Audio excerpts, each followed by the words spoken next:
하나님 아버지, 살려고 왔습니다. 하나님 아버지, 일어서려고 왔습니다. 하나님 아버지, 다시 시작해 보려고 왔습니다. 이곳이 끝이 아니라 시작점이 되게 하여 주시옵소서. 이곳이 낭떠러질일지언정 떨어지는 곳이 아니라 다시 날아오르는 곳이 되게 하여 주시옵소서. 우리를 잊지 마시고 기억해 주시사 그 옛날 우리의 음성을 들었고 또 우리에게 음성을 들려주셨던 하나님의 음성을 꼭 듣고 돌아갈 수 있도록 주의 은혜 베풀어 주옵소서. 예수님 이름으로 기도하옵나이다. 아멘. 꼭 제가 오살리기도원 설교할 때 다른 데서 부흥회 할 때도 정신없습니다. 혼자 다 해야 되니까.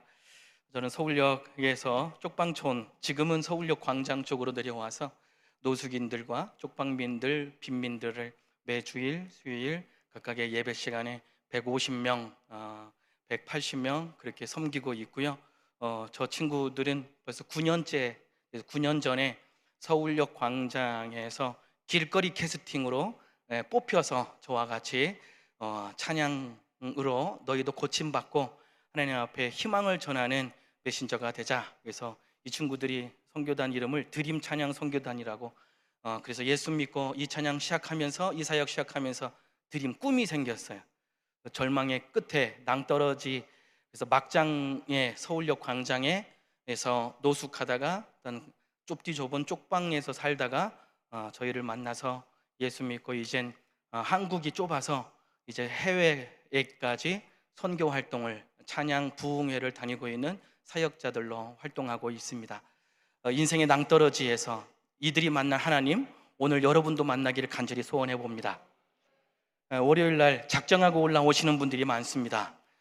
여름 휴가 가지 않고 이곳에 올라와서 휴가다 생각하고 쉼을 얻으러 왔다기보다도 지치고 힘든 몸을 쉬기보다는 더 큰 에너지, 더 많은 능력을 받고 시험과 고난을 극복하고자 용기를 얻으러 이 자리에 오신 줄 믿습니다. 그 중에 월요일 첫날 저녁, 오늘 이 겟세마네 동산에 기도하신 예수님의 기도 속에 숨겨져 있는 비밀을 깨달아 여러분들 그 비밀 가운데 한 주간 응답받고 돌아가실 수 있기를 간절히 축원드립니다.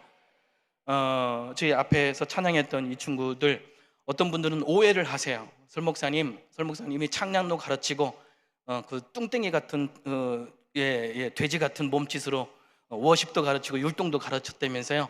얼마나 혹독하게 훈련시켰으면 저렇게 잘할까요? 하는데 아닙니다. 얘네들이 한번 30분, 1시간 가르치면 일주일 내내 10시간, 100시간을 연습을 해서 저한테 통보를 해요.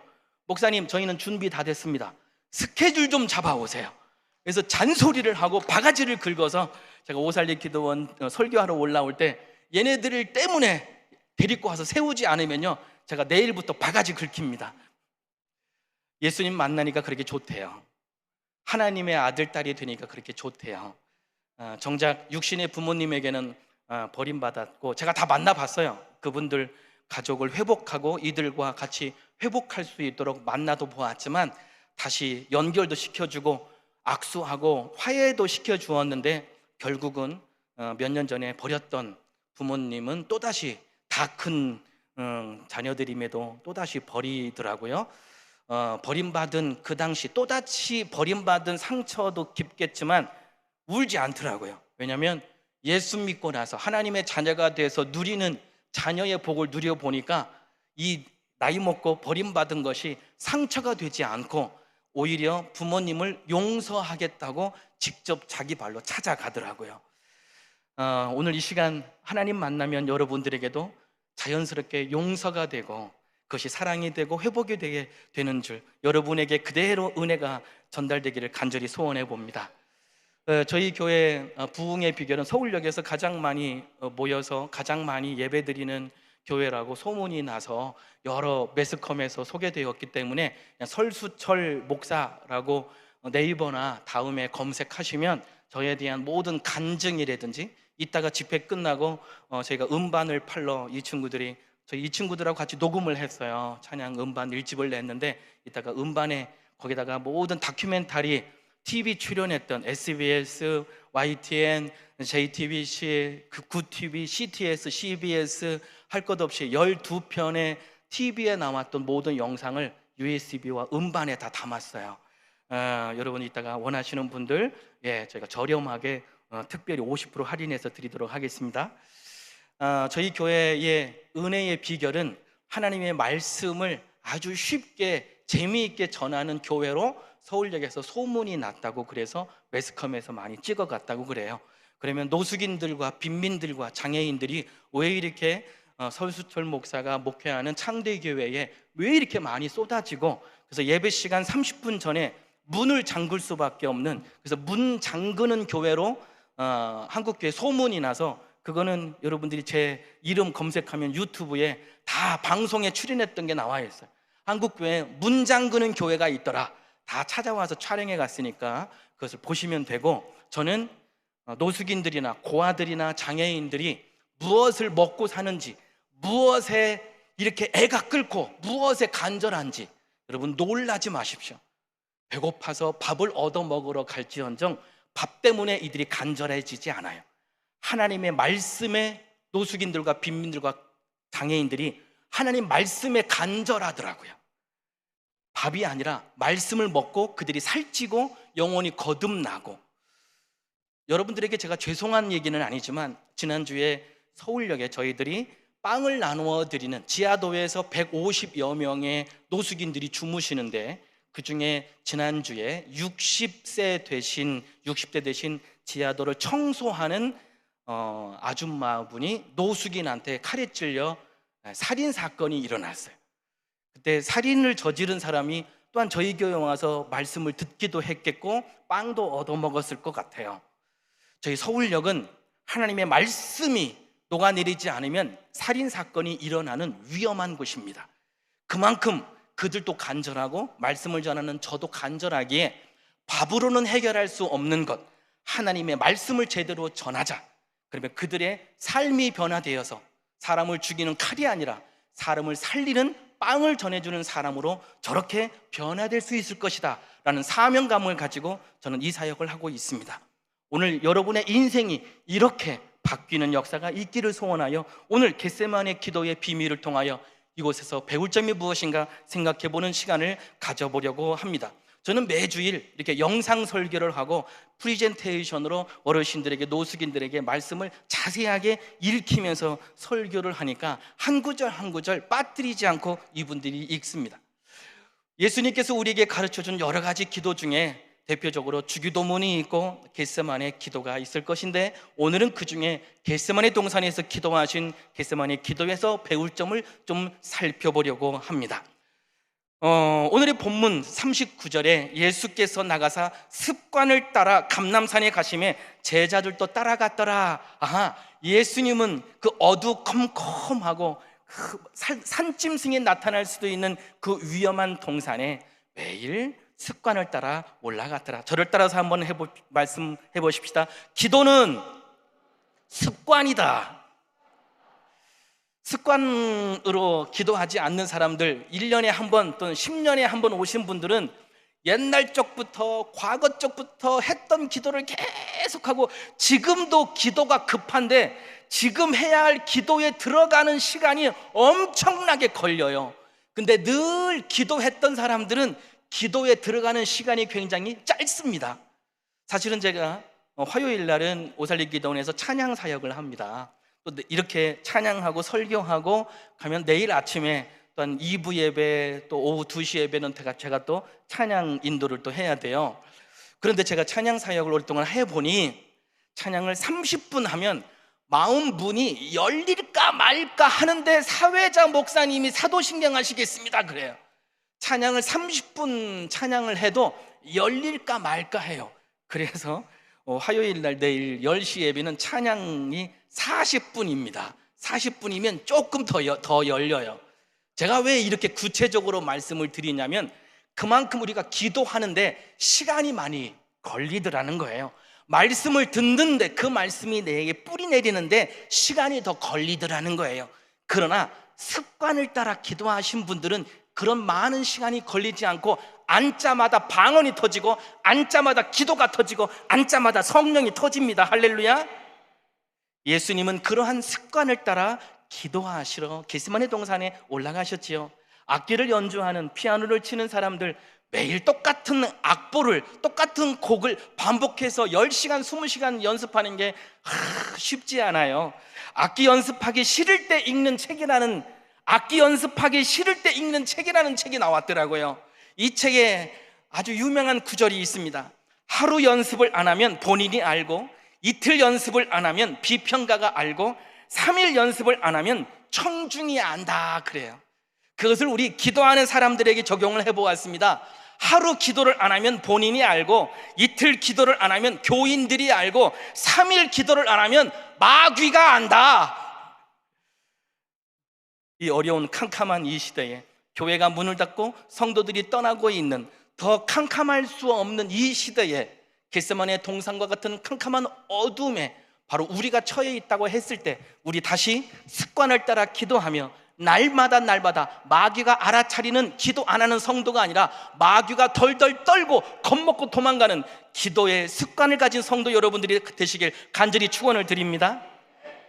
여기까지는 다 대부분 잘 아시기에, 두 번째, 예수님께서 오늘의 본문 40절에 그곳에 이르러 그들에게 이르시되 유혹에 빠지지 않게 기도하라 말씀하십니다. 저를 따라서 해보십시다. 유혹을 떼어내라. 예, 맞습니다. 제자들은 예수님의 말씀과는 정반대로 간 것 같아요. 사실 겟세마네 동산에서 기도하고 있는 그 시간에 12명의 제자들 중에 마지막 12번째 가룟 유다는 지금 대제사장한테 가서 협상을 하고 있습니다. 내가 예수를 넘겨줄 테니 나에게 돈을 다오. 은 30냥으로 재물의 유혹에 넘어간 예수님의 제자였던, 예수님의 설교를, 예수님의 기적을, 예수님이 죽은 자를 살리신 현장을 목격했던 목격자까지도 재물의 유혹에 넘어가 예수님을 팔아넘기는 협상을 하고 있는 바로 그 시간에 예수님은 기도하고 있는 것이지요. 가룟 유다뿐이겠습니까? 우리도 그러한 재물의 유혹 때문에, 그러한 유혹거리 때문에 재물의 문제, 돈 문제를 가지고 이 자리에 응답받으러 기도하러 오지는 아니었나? 우리도 크게 다르지 않다 생각을 해봅니다. 두 번째는 야고보와 요한, 기타 등등이지요. 이 친구들은 예수님께서 예루살렘 성에 올라가니 엄마 내가 얘기하면 예수님이 듣지 않아. 엄마가 좀 예수님한테 청탁 좀 해봐.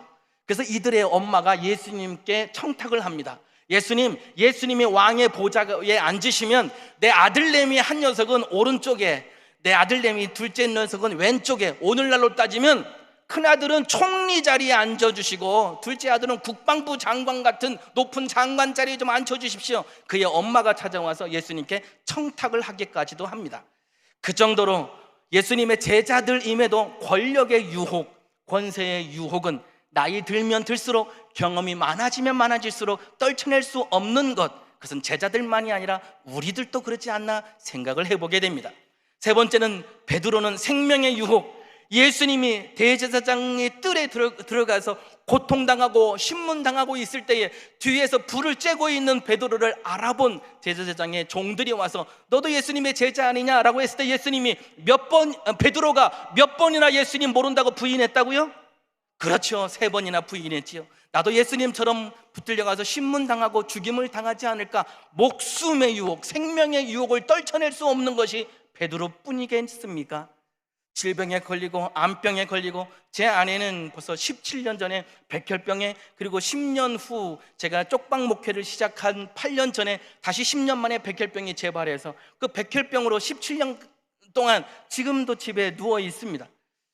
이 생명의 유혹, 목숨의 유혹, 이 앞에 하나님 살려주시면 열심히 목회하겠습니다 하고 살려주셨건만 또 건강해지니까 또 쓰러지기 전에 겁을 먹고 덜컥 먹고.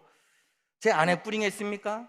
질병으로 앓고 있는 모든 사람들은 그럴 수밖에 없습니다. 오늘 이렇게 재물의 유혹, 권력의 유혹, 생명의 유혹이 베드로뿐만이 아니라 요한과 야고보, 가룟 유다뿐만 아니라 우리들도 떨쳐내야 할 유혹거리가 아닌가 생각을 해봅니다.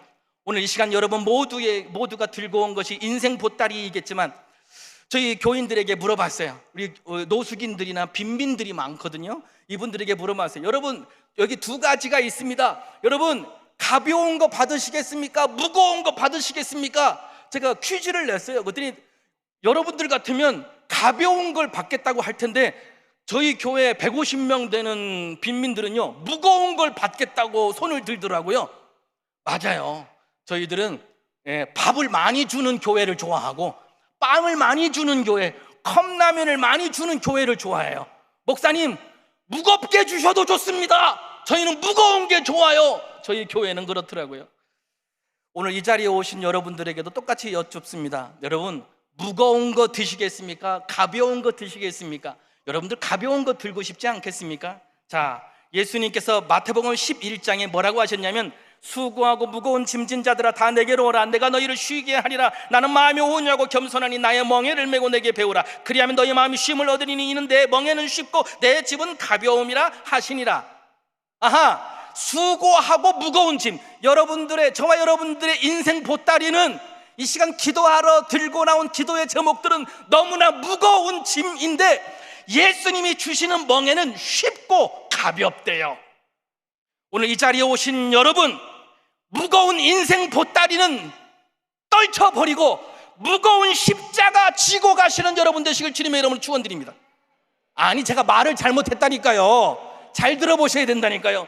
무거운 짐 보따리는 내려놓고 가벼운 십자가 지고 갑시다. 할렐루야. 그래요. 주님은 십자가가 가볍대요. 저도 사실 이런 목회 하고 싶지 않았어요. 아니, 꿈도 꾸지 못했어요. 저는 큰 교회에서만 사역을 해왔고, 큰 교회 담임 목사, 부목사 1000명, 2000명 그런 교회에서 이력서도 굉장히 좋아요. 찬양하죠, 공부하죠, 교수 되겠다고 유학 가려고 하죠, 총장님이, 총회장님이 인정하시죠. 큰 교회 갈 줄 알았어요. 그래서 이것저것 쪽방 목회 하다가, 대리운전 하다가, 탁송운전 하다가, 대리운전하면서 쪽방 목회했어요. 대리운전하면서 저 친구들 집이 없으니까 집으로 제가 집을 넣어서 데리고 와서 먹이고 살리고 재웠어요. 대리운전 해봤자 한 달에 200만 원 목회를 해야 되니까 200만 원 벌지도 못해요. 그걸 집에 갖다 줘야 되죠. 병원비, 연대 세브란스에 암병동에 있는 제 아내 병원비 내야죠. 쟤네들 먹여 살려야 되죠. 빠듯합니다.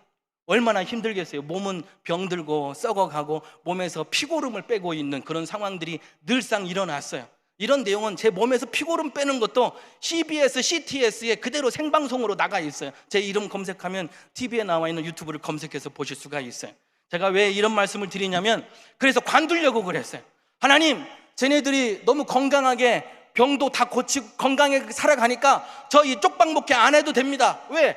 저는 몸에서 피고름을 빼야 할 정도로, 기어다녀야 할 정도로 걷지도 못하고 일어서지도 못하는 병에 걸렸어요. 하나님, 이런 죽을 병에 걸렸으니 저 안 하겠습니다. 포기했어요. 그랬더니 어디서 전화 왔어요. CBS예요. 더 콜링 작가입니다. 설 목사님 쪽방 목회하는 소문이 들려서 촬영하러 가려는데요 하더라고요. 저는 이제 목회 포기하려고 했는데 몸에 병이 들었으니까.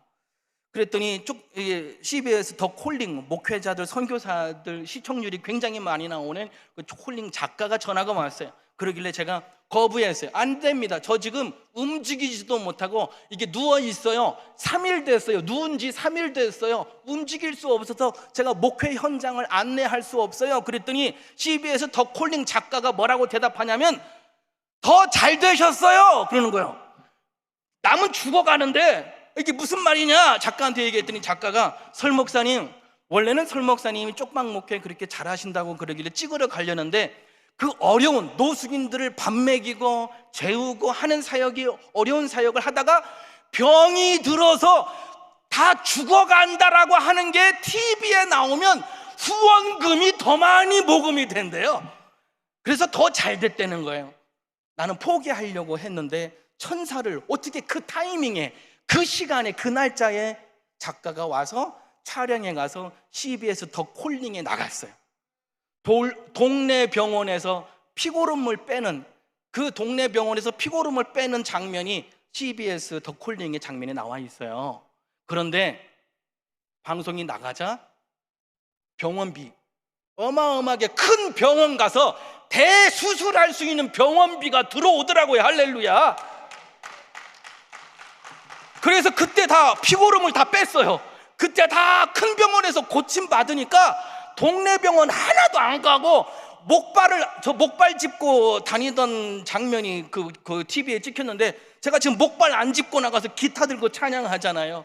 다 죽어가는 사람, 목회 포기하고 안 하려고 하는 사람도 하나님께서 고쳐서 다시 써주시더라고요. 오히려 십자가를 거부하는 것이 나에게 무거움으로 와닿았습니다. 십자가를 지는 것이 저에겐 가벼움이었고, 이후로 저들이 변화되기 시작했습니다. 저들이 고침받기 시작했습니다. 앞을 정말 희미하게 또 보이지도 못하는 그 아이, 여자아이를 데리고 손을 뜯어, 팔뚝을 뜯어 해서 워십을 가르쳤어요. 너는 노래를 신랑은 노래를 잘하지만 너는 신부는 노래를 못하니까 찬양을 하자. 그래서 워십을 제가 가르쳤어요. 율동을 가르쳤어요. 그랬더니 7년 동안 활동을 하다 보니 2달 전에 워십하는 시각장애 자매가, 목사님! 저한테 아버지라고 불러요. 아버지! 간판 글씨가 보이기 시작했어요! 할렐루야! 오늘 아침에 차 태워서 데리고 오는데, 어젠가 차 태우고 가는데요, 아버지! 신랑이랑 식당 가면요, 메뉴판에 있는 글씨가 보여서 제가 음식을 주문해요. 메뉴판 글씨가 보이기 시작했대요. 십자가는 지를 때 가볍습니다. 거부할 때 무겁습니다. 오늘 무거운 세상 짐 내려놓고 가벼운 십자가를 지고 갈 때 우리가 승리하게 되고 하나님 기뻐하시는 걸 믿으시길 바랍니다. 맞아요. 자, 3번째, 저를 따라서 해보세요. 주님이 돕는 기도. 주님이 돕는 기도는 무엇일까? 오늘 본문에 그들을 떠나, 즉 예수님의 12제자, 한 놈의 새끼는 대제사장 앞에 지금 협상하러 갔고, 가룟 유다는 11명의 제자들 중에 수제자 3명을 늘 데리고 다니셨어요. 이 수제자 3명을 곁에 두고, 이 그림은 여러분 보이실지는 잘 모르겠지만 저만 보입니다. 예. 저희 교회는 저 혼자 목회를 해야 되니까, 여러분 150명 목회하면 전도사님, 부목사님들도 해야 되니까 저희는 그럴 재정적인 형편이 안 됩니다. 저 혼자 목회해야 되니까 모든 걸 다 무선 리모컨으로 조정을 해야 돼요. 이해해 주시길 바라겠습니다. 이 3명의 제자들을 곁에 두고 예수님 멀찌감치 가서 기도를 하고 계십니다. 본문은 그들을 떠나 돌 던질 만큼 가서 무릎을 꿇고 기도하여 라고 말씀하고 있습니다. 어느 만큼 가셨다고요? 따라서 해보세요. 돌 던질 만큼. 다시 한번, 돌 던질 만큼. 이게 돌 던질 만큼은 한 주석가가 이렇게 말합니다. 몇 미터인가? 30 내지 40m라고 말합니다. 정확하게는 한 30m 정도 된 거예요. 무슨 말씀이냐면, 돌 던질 만큼이라면 군대 다녀오신 분들은 아실 거예요. 제가 군대를 이 오살리에서 했어요. 1사단 최전방을 지키는 그 최전방에서 설교하고 목회하고 하다가 제가 군대에서도 목회를 했어요. 설교하고 전도하고, 별 20살 먹은 청년 녀석이 하나님께 부름받아서 목사 일을 그냥 사병인데 했어요. 그리고 휴가 받으면 꼭 오살리 기도원에서 금식 기도하고 했던 저의 고향 같은 곳이긴 한데, 군인들은요 최전방에 가면 그 밤에 매복을 합니다. 그래서 이곳저곳에 숨어있는 병사들, 북한군이 넘어오지 못하도록 매복을 해서 지키는 훈련을 해요. 그러면 30m마다 끈을 손목에 매달아서 밤중에 졸면 안 되니까, 잠자면 안 되니까 5분마다 10분마다 그 줄을 딱 당겨요. 졸면 안 되니까 이렇게 30m마다 이렇게 줄을 매달아서 서로 잠자지 못하게 밤에 이렇게 신호를 보내는 걸 합니다. 2번째, 여러분 돌을 들어서 맹수가 나타나면 던져서 타격을 일으키거나, 돌을 던져서 늑대가 나타났을 때, 어떤 맹수가 나타났을 때 돌을 들어서 쫓아낼 수 있는 거리, 그 거리가 돌 던질 만큼 거리라는 거예요. 그것을 거리로 따지면 30m, 40m라는 거예요. 자, 그러면 누가 기자는 왜 거리를 적지 않고 돌 던질 만큼이라고 기록을 했을까? 사실은 이게 초대교회의 상황과 크게 다르지 않아요. 초대교회는 뭐냐면, 초대교회 제가 설명을 드리겠습니다. 초대교회는, 따라서 해보세요. 지연된 종말론. 따라서 해보세요. 지연된 종말론. 예수님이 죽으시고 부활하시고 재림 승천하시면서 나 금방 올게, 나 금방 재림할게 라고 빠이빠이 하고 헤어진 지 10년이 지나고 20년이 지나고 30년이 지나도 예수님 안 오셨어요. 이 누가복음이 기록될 당시는 예수님이 돌아가신 지 30, 40년, 50년이 지난 후에 누가복음이 기록됐어요. 뿐만 아니라 이스라엘은 어떤 일이 일어나냐면 전쟁이 일어났어요.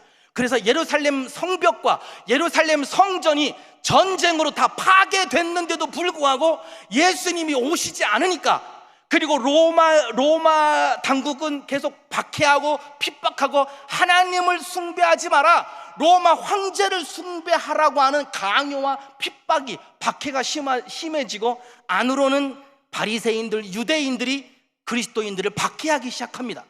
바깥에서는 로마의 박해와 안에서는 유대인들의 박해로 인하여 초대교회 그리스도인들이 힘들어합니다.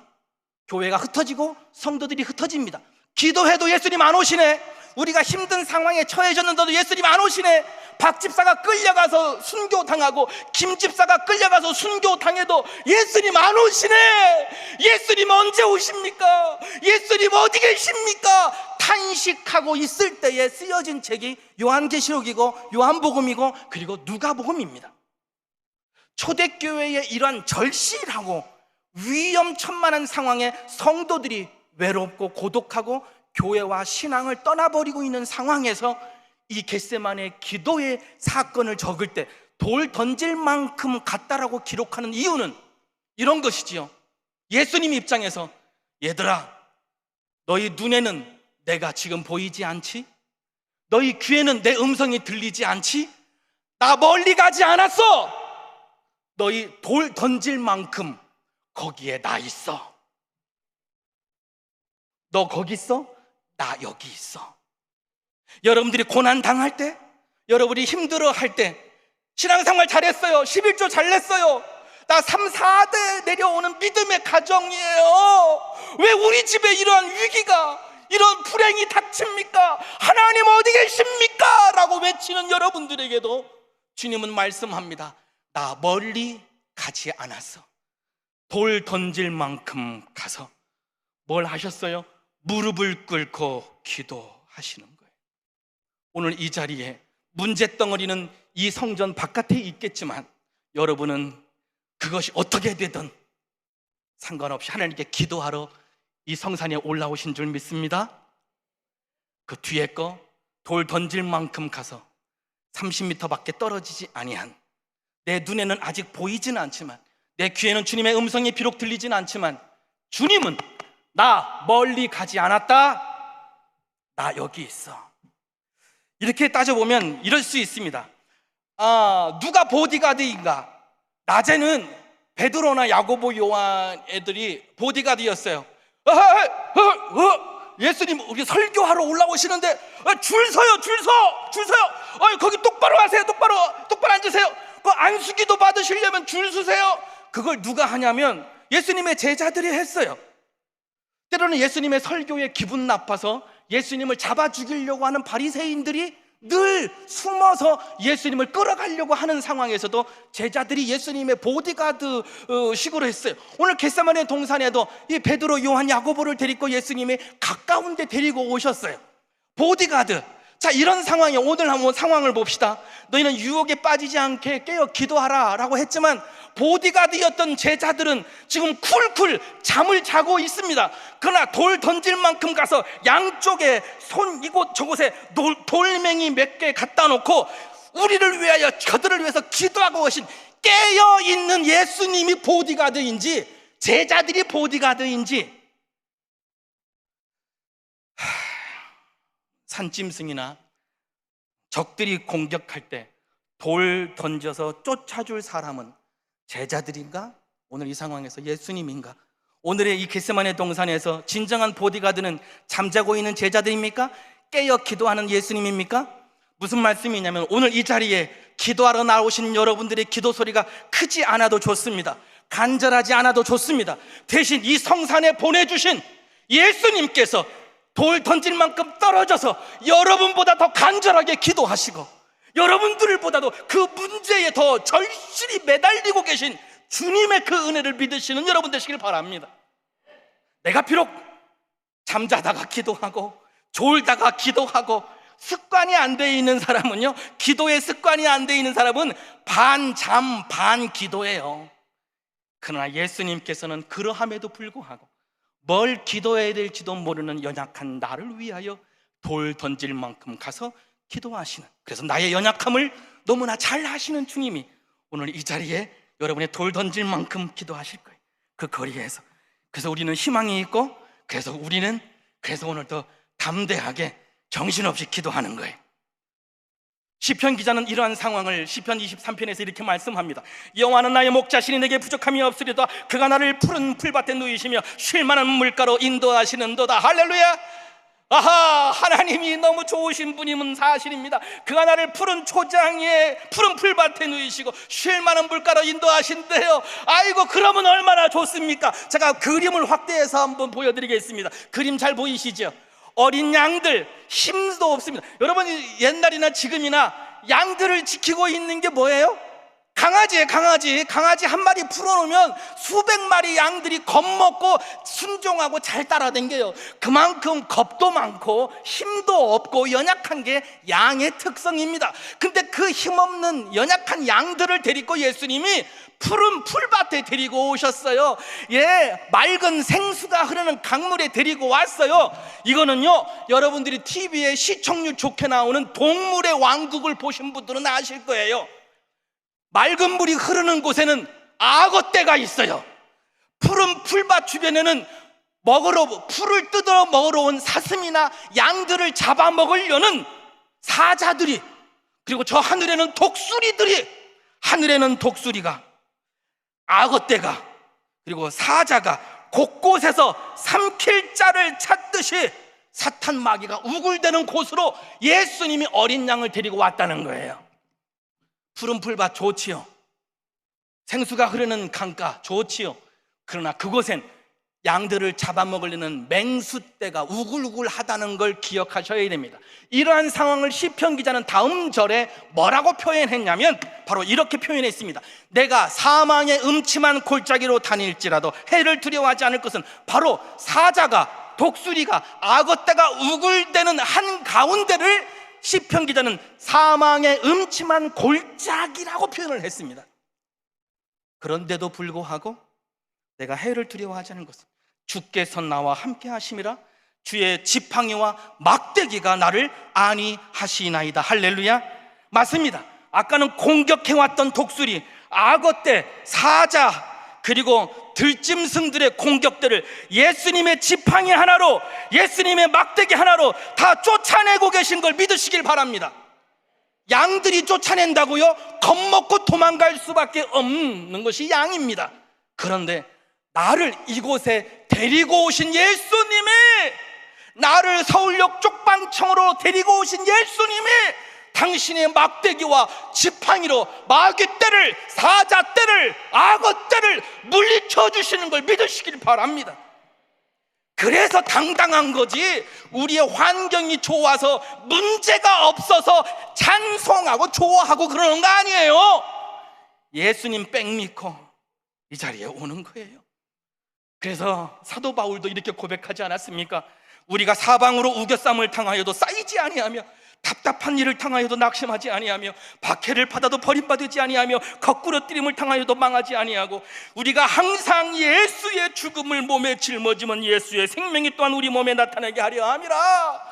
예수님 때문에 공격해 이놈의 새끼들아, 나를 밟아, 나를 잡아먹으려고 와도 좋아. 뭐가 이렇게 당당하냐? 뭐가 이렇게 당당해? 나? 예수님이 내 앞에서 막대기 들고 서 있는 거 안 보여? 예수님이 내 앞에 지팡이 들고 서 있는 거 안 보여? 예수님이 돌 던질 만큼 떨어져서 나를 위해 기도하시는 모습이 안 보이냐? 그래서 우리는 당당한 거예요. 여러분, 이 시간 그 당당한 기도가 여러분의 기도가 될 줄로 믿습니다. 그래서 예수님은 나를 위해서 돌 던질 만큼 떨어져서 기도하고 계시고, 우리도 그냥 아까 제자들처럼 자빠져 자지 말고 우리도 주님을 위해서 기도함으로 예수님의 기도와 나의 기도가 하나가 될 때 협력 기도의 상승 효과가 나타나게 될 줄로 믿습니다. 천사가 돕는 기도, 따라서 해보죠. 천사가 돕는 기도. 오늘 본문에 보니까 33절에 천사가 하늘로부터 예수께 나타나 힘을 더하더라. 누가? 천사가.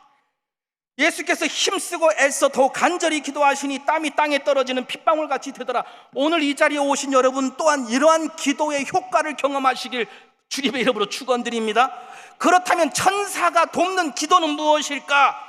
기도의 내용이 하나님의 뜻에 맞으니까 이런 거예요. 김집, 야 천사, 김 목사 일로 와. 김 천사, 박 천사 일로 와. 김 집사 기도 좀 도와줘. 왜요? 저 기도 너무 내 마음에 찔려. 하나님의 마음을 감동시키는 기도, 하나님께서 천사를 도와서 더 기도하게끔 힘을 북돋아 주시는 걸 믿으시길 바랍니다. 하나님의 마음에 든 기도. 그래서 예수님이 겟세마네 동산에서 어떻게 기도하셨다고요? 아버지여, 만일 아버지의 뜻이거든 이 잔을 내게서 옮기시옵소서. 그러나 나의 원대로 마시옵고 아버지의 원대로 되기를 원하나이다. 하나님 아버지가 기뻐하시는 기도, 하나님이 들으시고 천사를 보내주신다니까요. 성령을 보내주신다니까요. 하나님의 마음을 기쁘게 하는 기도, 나의 돈과 명예와 권세를 위한 기도가 아니라 하나님의 뜻을 위한 기도, 이런 거예요. 주님께서 마태복음 6장에 우리에게 말씀하셨잖아요. 무엇을 먹을까, 무엇을 마실까, 무엇을 입을까 하지 마라. 너희는 먼저 그의 나라와 의를 구하라. 그리하면 이 모든 것을 너희에게 더하시리라. 니꺼 박집사, 김권사, 니꺼 내가 해결해 줄게. 너는 나의 나라를 위해서 기도해라. 너희는 나의 뜻을 위해서 기도해라. 네 문제 내가 해결해 줄게. 지금 하나님의 나라가 큰일 났다. 하나님의 나라가 지금 큰일 났다. 이 어려운 시국에 저와 여러분들에게 주신 사명, 하나님의 나라 회복, 하나님의 교회 회복이 우선인 줄 믿으시길 바랍니다. 하나님의 뜻에 합한 기도는 하나님께서 천사들을 보내주셔서 여러분의 기도를 더 도와주라고, 천사들이 2명, 3명, 4명. 그래서 우리는 이렇게 기도하는 거예요. 하나님, 내 사정 다 아시지요? 그러나 하나님의 나라와 뜻이 더 중요하니까 그것 먼저 들어주세요. 할렐루야. 그러한 마음의 각오로 그 천사가 돕는 기도는 하나도 힘들지 않아요. 오늘 천사가 하늘로부터 예수께 힘을 더하니까 예수께서 힘쓰고 애써 더 간절히 기도하시니 땀이 땅에 떨어지는 핏방울같이 되었더라. 이것을 말씀하시니, 그래요, 성령으로 기도하고 천사의 힘으로 여러분이 기도하시니까요. 여러분 이런 거예요. 나 혼자 기도할 때는 힘만 들어, 졸립기만 해, 애만 달아, 땀만 나, 피만 흘려. 나 혼자 기도할 때는 그런데요, 천사가 돕는 기도는요, 힘써도 신바람 나고, 애써도 신바람 나고, 땀나도 신바람 나고, 피나도 신바람 나는 줄 믿으시길 바랍니다. 그런데요, 천사가 2명, 3명 늘어나면요, 힘 안 써도 응답되고, 애 안 써도 응답되고, 땀 안 나도 피 안 나도 응답됩니다.